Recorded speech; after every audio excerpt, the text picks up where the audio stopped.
When leaders lead, the people willingly follow. In other words, when leaders lead, the people absolutely will respond.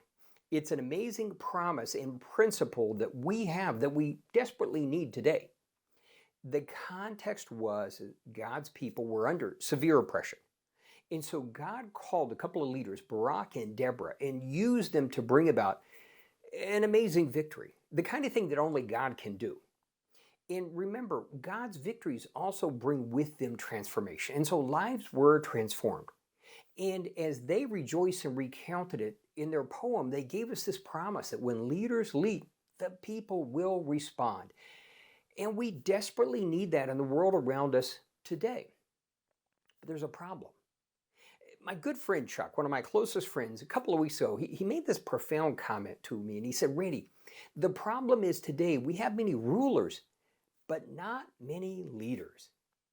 And he's absolutely right. And the problem is the idea, see, while ruling and leading sound similar, sound like they have similar roles, they're actually very, very different. And leadership has become just misconstrued. It's gotten an odd emphasis. In other words, leadership has become today more about a title and a position than understanding it's a calling and a purpose.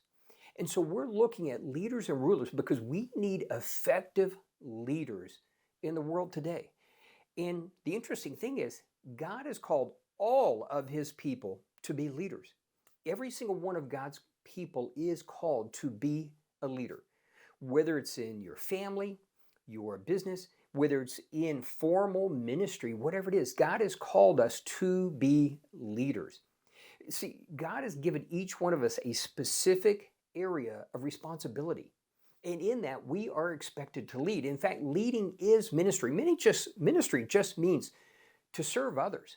So God's people are called to be leaders in the areas, in all the places God has put them in their life. Again, whether it's at their workplace, in business, in their family, at their church, wherever it may be, we are all leaders, but we're also followers. See, we each have that specific area of responsibility.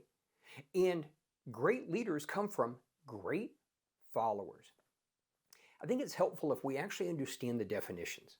See, to lead means to either take an initiative in an action. In other words, we take action, we're setting an example, we're showing others the way.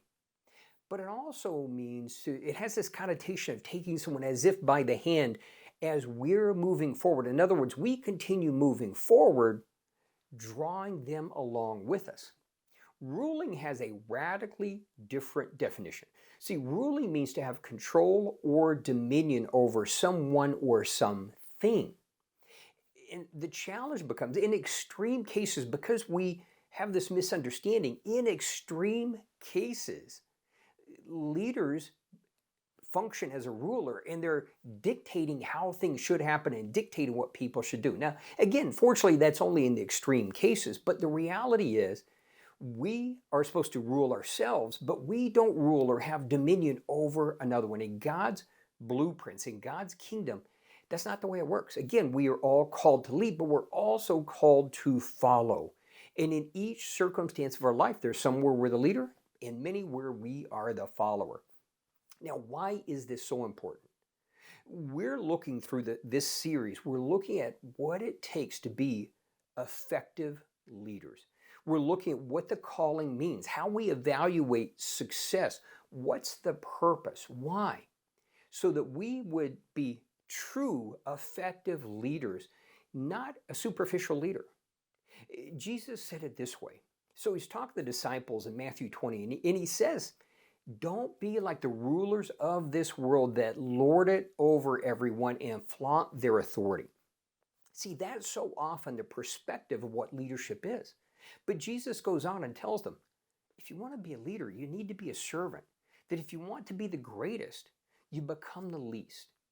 So in this series, what we're looking at is the difference in so many areas of leading and ruling so we can all become better, more effective leaders and see transformation happen, see God's power at work. My definition of success is fulfilling your calling and purpose in God. So in this series, We are looking at understanding leadership, etc. But our last episode, we will actually look at specifically if you don't know your calling, your purpose, again, especially in the area of leadership, we're going to look at, examine exactly how do you find that? How do you know what God has called you to? So that we can help each one be a better leader and to succeed by fulfilling their calling and their purpose.